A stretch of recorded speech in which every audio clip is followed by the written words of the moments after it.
Hello everyone. Today our topic is Spearman's coefficient of rank correlation. Last class में हमने Karl Pearson coefficient of correlation किया था, जो correlation calculate करने का फर्स्ट मेथड है, जिसमें जो वैल्यूज़ हैं वो न्यूमेरिकली मेज़र की जा सकती हैं। लेकिन कभी कभी कुछ आइटम्स ऐसे होते हैं जिन्हें हम न्यूमेरिकली मेज़र नहीं कर सकते, जैसे जो क्वालिटीज़ होती हैं हमारी, like beauty, intelligence, leadership, ability, honesty, इसे हम न्यूमेरिकली मेज़र नहीं कर सकते। तो ऐसे दो वेरिएबल्स जिनको हम न्यूमेरिकली मेज़र नहीं कर सकते, उनको हम रैंक्स दे देते हैं और फिर उसके बेसिस पे कोरिलेशन कैलकुलेट करते हैं। Sometimes we are given a series of items where no numerical measure can be made, but where best and worst or most favored and least favored can be identified. Then we use rankings to put the series in a order. जब हमारे पास कुछ ऐसे items होते हैं जिनको हम numerically major नहीं कर सकते, लेकिन उनकी बेस्ट या वर्स्ट होने के या फिर मोस्ट फेवर्ड, लीस्ट फेवर्ड ये पहचाना जा सकता है, तो उस बेसिस पे हम उन्हें रैंक्स दे देते हैं और रैंक्स के बेसिस पे फिर हम कोरिलेशन कैलकुलेट करते हैं। तो इस मेथड को Spearman's coefficient of rank correlation कहते हैं। Now merits of Spearman's coefficient of rank correlation. First is it is easy to understand and simple to apply. मतलब जो Spearman coefficient of rank correlation है, इसे समझना बहुत ईजी है और इसकी कैलकुलेशन बहुत ही ज़्यादा ईजी है। सेकेंड है, the Spearman's rank correlation method is the only method that can be use to find correlation coefficient if we are dealing with data of qualitative characteristic. अगर हमारे पास कुछ ऐसा डाटा है जो क्वालिटेटिव नेचर का है, तो उसके लिए स्पीयरमैन्स रैंक कोरिलेशन बेस्ट है, क्योंकि हम उन क्वालिटेटिव कैरेक्टरिस्टिक्स को रैंक देके आगे उसकी कैलकुलेशन कर सकते हैं। Next is, if we are given the ranks then this is the only method that we can use. अगर हमारे पास क्वेश्चन में रैंक्स गिवन है, तो ये मेथड सबसे अप्रोप्रिएट है, सबसे ज़्यादा अप्रोप्रिएट है। Demerits of Spearman's coefficient of rank correlation. This method is difficult to apply where number of items are large. ये मेथड अगर हमारे पास डाटा में यूनिट्स ज़्यादा है, मोर देन 30 है, तो ये मेथड डिफिकल्ट होगा अप्लाई करना, क्योंकि इतने यूनिट्स को रैंक देना मुश्किल हो सकता है। This method can not be use to find correlation in case of bivariate frequency distribution. जैसे Karl Pearson coefficient of rank correlation में बाईवेरिएट फ्रीक्वेंसी डिस्ट्रीब्यूशन की कैलकुलेशन की जा सकती है। इसमें Spearman's coefficient of rank correlation में ऐसा कोई कैलकुलेशन का मेथड नहीं है। हम बाईवेरिएट फ्रीक्वेंसी डिस्ट्रीब्यूशन में कोरिलेशन कैलकुलेट नहीं कर सकते, तो ये इसका डीमेरिट है। Computation of Spearman's rank correlation, इसके दो केसेस हैं। When ranks are not repeated, मतलब जो सीरीज में आइटम्स गिवन है उसमें किसी का भी रैंक रिपीट नहीं होता है, तो उसका फॉर्मूला क्या है रैंक कोरिलेशन का? Rho is equal to 1 minus 6 sigma D square upon n into n square minus 1। So rho is equal to 1 minus 6 sigma D square upon n bracket n square minus 1। यहाँ पे d क्या है? d is the difference between ranks of both the series R1 minus R2. So d is the difference of ranks of both the series, and n is pair of items.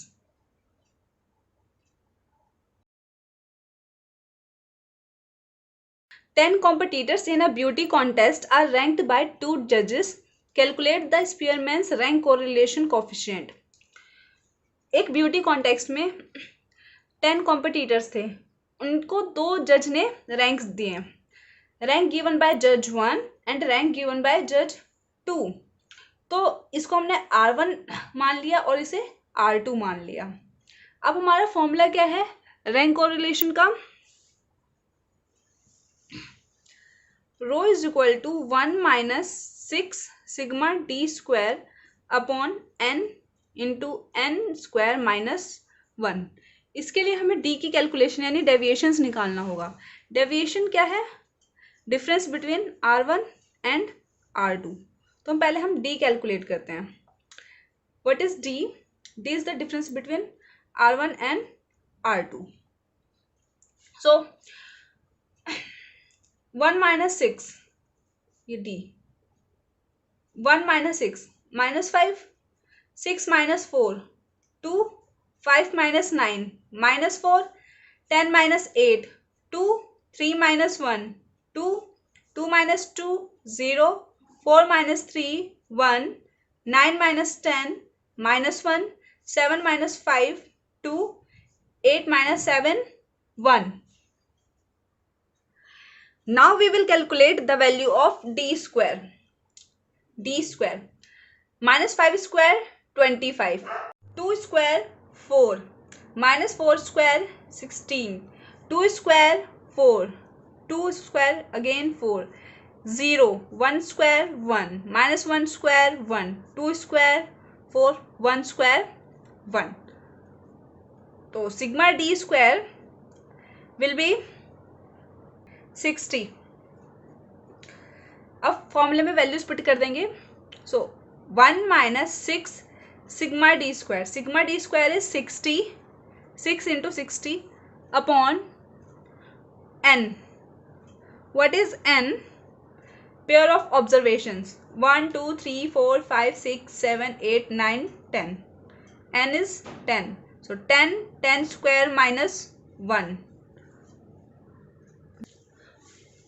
1 minus 360 upon 10 into 10 square minus 1, 100 minus 1, 99. So it will be, so 1 minus 4 upon 11, which is 7 upon 11. Value is 0.636. सो इस question में ranks given थे. हमने simply क्या किया, ranks का difference निकाला D and then उसका square किया, स्क्वायर का सम लिया और फॉर्मूले में वैल्यूज पुट कर दी. 1 minus 6 sigma D square 60 upon n 10 into n square minus 1 10 square minus 1 और सॉल्व कर दिया. तो इस टाइप के क्वेश्चन में रैंक्स गिवन थे. Now we have another question. Calculate Spearman's rank correlation coefficient for following data. हमारे पास दो सीरीज गिवन है और इसका स्पेयरमैन्स रैंक कोरिलेशन कैलकुलेट करना है. इस क्वेश्चन में रैंक्स गिवन नहीं है. लास्ट क्वेश्चन जो हमने सॉल्व किया उसमें रैंक्स गिवन थे और हमने डायरेक्ट डिफरेंस निकाल लिया. इसमें रैंक्स गिवन नहीं है तो पहले हमें दोनों सीरीज को रैंक्स देने पड़ेंगे. अब हम जो ये रैंक्स है किसी भी ऑर्डर में दे सकते हैं, या असेंडिंग ऑर्डर में या डिसेंडिंग ऑर्डर में, लेकिन दोनों सीरीज में सेम पैटर्न फॉलो करना है हमें. अगर एक सीरीज को असेंडिंग ऑर्डर में रैंक्स दे रहे हैं तो सेम यही हमें दूसरी सीरीज में भी करना होगा. तो इस क्वेश्चन में हम जो रैंक दे रहे हैं वो डिसेंडिंग ऑर्डर में दे रहे हैं. सबसे बड़ी वैल्यू को highest rank. So R1 is the rank for x series. तो इसमें सबसे बड़ी वैल्यू है 49, तो इसको हमने रैंक दे दिया 1. अब सेकेंड वैल्यू इज 45, इसे दे दिया rank 2. Third value is 33. Next lowest value is 31. Then 30, fifth rank. Then 23, sixth rank. 12, 7th rank. 8, 8th rank. And 4, 9th rank. तो हमारे पास 9 ऑब्जर्वेशन है और उनको हमने रैंक दे दिया डिसेंडिंग ऑर्डर में. ये हमारी एक्स सीरीज की रैंक थी R1. अब हम वाई सीरीज को रैंक्स देंगे जिसे हम R2 का नाम देते हैं. तो इसमें भी सेम वही डिसेंडिंग ऑर्डर में रैंक्स दे रहे हैं. हाईएस्ट वैल्यू को फर्स्ट रैंक दे रहे हैं. तो इसमें हाईएस्ट वैल्यू है 47, इसको हमने रैंक दिया 1. देन सेकंड हाईएस्ट है 43, उसके बाद 35, थर्ड रैंक. देन 35 के बाद 28, ये हमारा आया 4th rank. Then 23, 5th rank. Next rank 17, 6th rank. Then 10, 7, 9, 8, 6, 9th rank. तो ये हमने रैंक्स दे दिए दोनों सीरीज को, R1 and R2। Same next हमें वही करना है। पहले क्या लेना है, difference D, difference of R1 and R2। 5 - 3 2, 3 - 5 -2, 2 - 1 1, 6 - 6 0, 8 - 7 1, 1 - 2 -1, 7 - 8 -1, 9 - 9 0, 4 - 4 0। D square, 2 square 4, -2 square 4, 1 square 1, 0 square 0, 1 square 1, -1 square 1, again -1 square 1, 0 square 0 and 0 square 0. Now sigma D square is 4 plus 4 plus 1 plus 0 plus 1 plus 1 plus 1 plus 0 plus 0, 12. Sigma D square is 12. Value of correlation is 1 minus 6 sigma D square upon n square minus 1. So 1 minus 6 into sigma D square is 12 upon n. N is 9. 9 bracket 9 square minus 1. So it is 1 minus 72 upon 9 into 9 square 81. 81 minus 1 80. So it will be 1 minus 1 upon 10. 1 minus 0.1.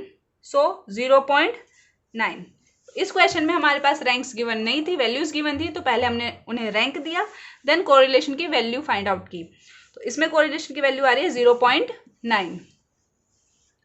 Next question is the coefficient of rank correlation of the marks obtained by 10 students in statistics and accountancy was found to be 0.2.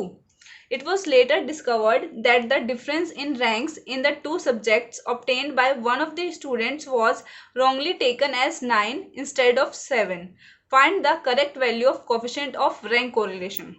इस question में हमारे पास rank correlation की value given है 0.2 और जो ranks given है, तो ranks का डिफरेंस आता है, उसमें हमने करेक्ट डिफरेंस 7 लेना था, जिसकी जगह हमने 9 ले लिया, तो इसके वजह से रैंक कोरिलेशन की वैल्यू गलत आई है।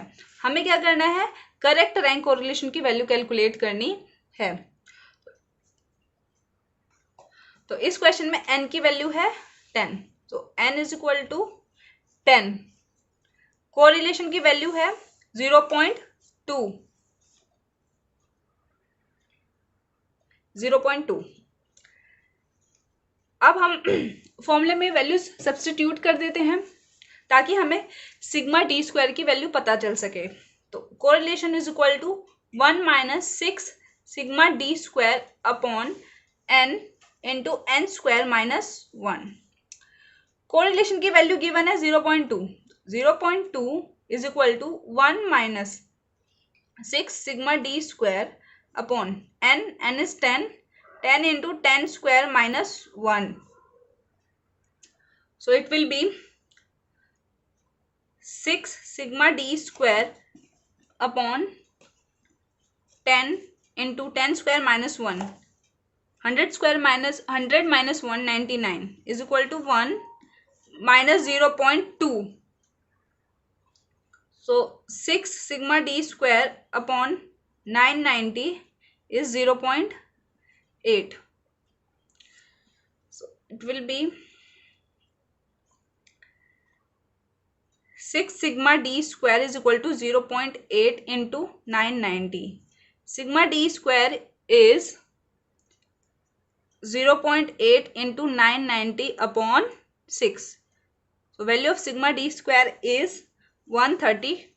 तो इस क्वेश्चन में डिफरेंस के स्क्वायर का सम आ रहा है 132, लेकिन ये जो सम है वो गलत है क्योंकि हमने एक रैंक 7 लेना था, एक डिफरेंस 7 लेना था, जिसके बजाय हमने क्या ले लिया 9।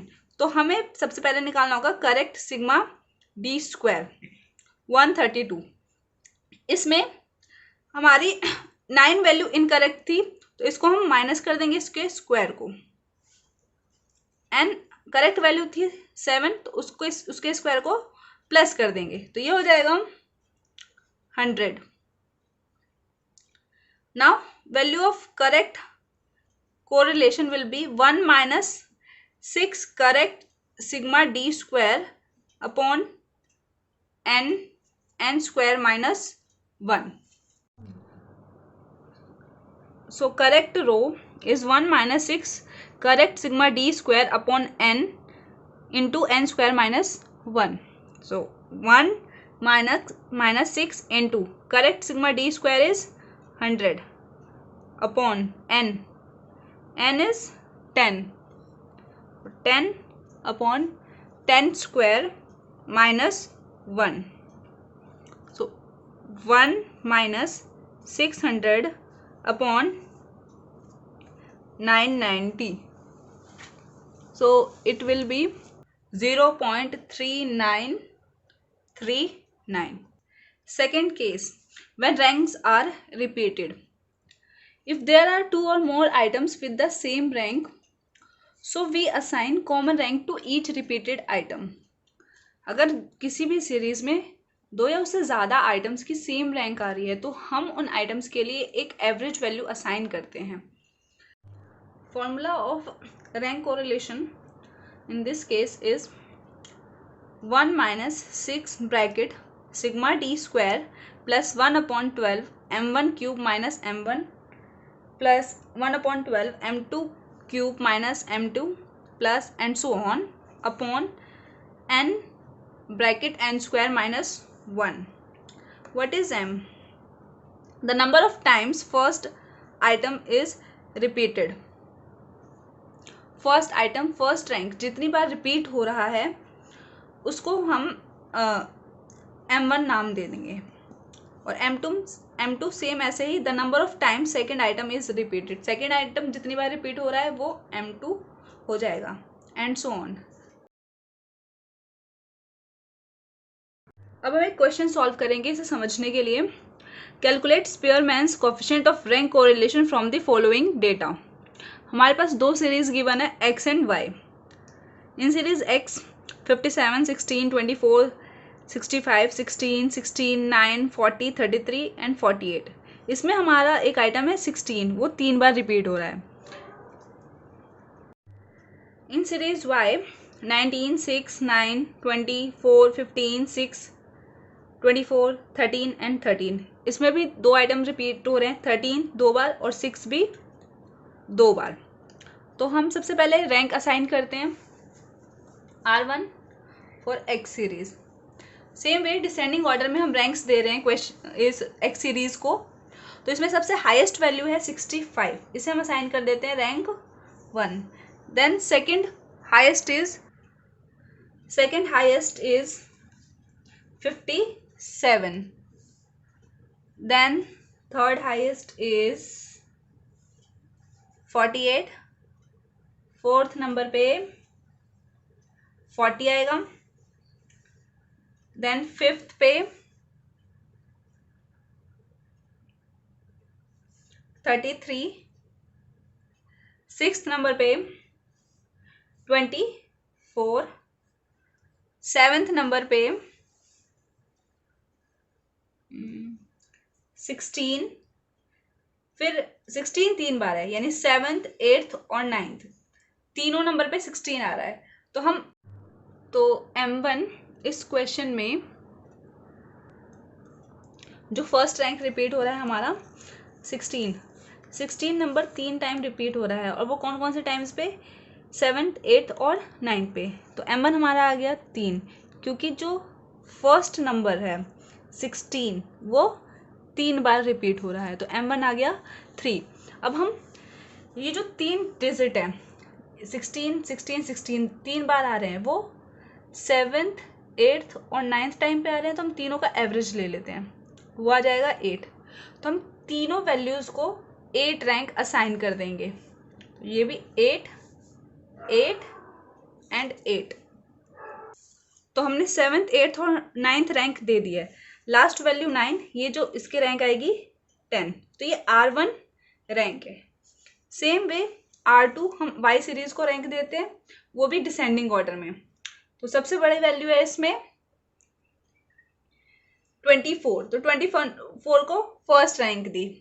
देन सेकंड वैल्यू है हमारी 20, इसको दे दी सेकंड रैंक। थर्ड वैल्यू 20 से कम 19, देन फोर्थ वैल्यू 15, फोर्थ के बाद फिफ्थ वैल्यू 15 से कम है 13, और 13 2 बार रिपीट हो रहा है, तो हमारा M2 की वैल्यू आ गई 2। जो सेकंड नंबर है वो 2 बार रिपीट हो रहा है, इसलिए M2 की वैल्यू है 2। और जो सेकंड रैंक दे रहे हैं, सॉरी, जो 13 को हम रैंक दे रहे हैं वो 5th एंड 6th पे आ रहा है, तो 5th और 6th का एवरेज हो जाएगा 5.5। तो दोनों वैल्यू को हम कौन सी रैंक दे देंगे, 5.5। देन उसके बाद 13 से कम 9, इसको हमने दिया रैंक 7। 9 से कम 6 2 बार रिपीट हो रहा है, 1 और 2, तो M3 की वैल्यू आ गई 2, क्योंकि इस क्वेश्चन में जो थर्ड रैंक है यानी थर्ड नंबर है 6, वो 2 बार रिपीट हो रहा है, तो 2। अब जो 6 नंबर है वो 8th और 9th रैंक पे रिपीट हो रहा है, तो 8 + 9/2 8.5। सो 6 वैल्यू 2 बार रिपीट हो रही है, जो 6th नंबर है 2 बार रिपीट हो रहा है, इसलिए M3 2 है। और जो 2 बार रिपीट हो रहा है वो 8th और 9th रैंक पे रिपीट हो रहा है, तो 8 और 9 का एवरेज 8.5, तो हम 6 की वैल्यू को 8.5 असाइन कर देंगे। देन 6 से छोटा 4th नंबर, वो उसकी रैंक है 10। तो इस क्वेश्चन में जिसमें रैंक रिपीट हो रहे होते हैं तो ऐसे वैल्यूज असाइन की जाती है। नेक्स्ट सेम हम D निकालेंगे, डिफरेंस दोनों का। 2 - 3 - 1, 8 - 8.5 - 0.5, 6 - 7 - 1, 1 - 2 - 1, 8 - 10 - 2, 8 - 4 4, 10 - 8.5 1.5, 4 - 1 3, 5 - 5.5 - 0.5, 3 - 5.5 - 2.5।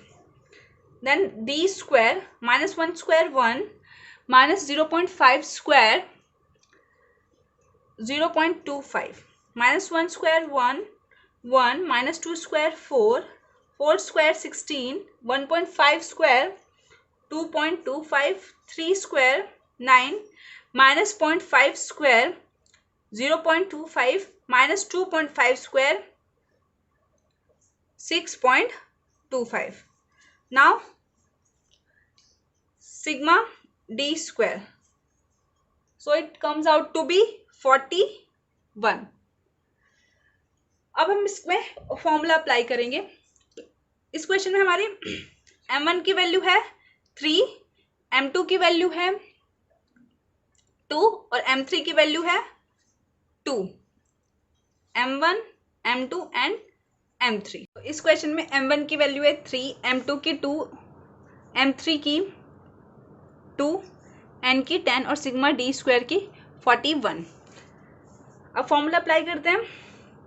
1 - 6 sigma D square plus 1/12 M1 cube minus M1 plus 1/12 M2 cube minus M2 plus 1/12 M3 cube minus M3। यहाँ पर 3 बार नंबर रिपीट हो रहे हैं, इसलिए M1 M2 और M3 की वैल्यू है ये, अपॉन n स्क्वायर माइनस 1। सो 1 - 6 सिग्मा D स्क्वायर की वैल्यू है 41 plus 1/12 m1 is 3 cube minus m1 3 plus 1 upon 12 m2 2 cube minus 2 plus 1 upon 12 m3 2 cube minus 2 upon n is 10 square minus 1. So 1 minus 6 41 plus 1 upon 12 3 cube 27 minus 3 24 plus 1 upon 12 2 cube 8 minus 2 6 plus 1 upon 12 2 cube 8 minus 2 6 upon 10 into 99. So it will be 1 minus 6 41 plus 2 plus 0.5 plus 0.5 upon 990. So 1 minus 6 into 44 upon 990. So it will be 1 minus 4 upon 15, 11 upon 15. So 11 upon 15 is 0.7373. तो इस question में correlation coefficient की value है 0.7373. pawai@spot.com. Thank you so much, guys.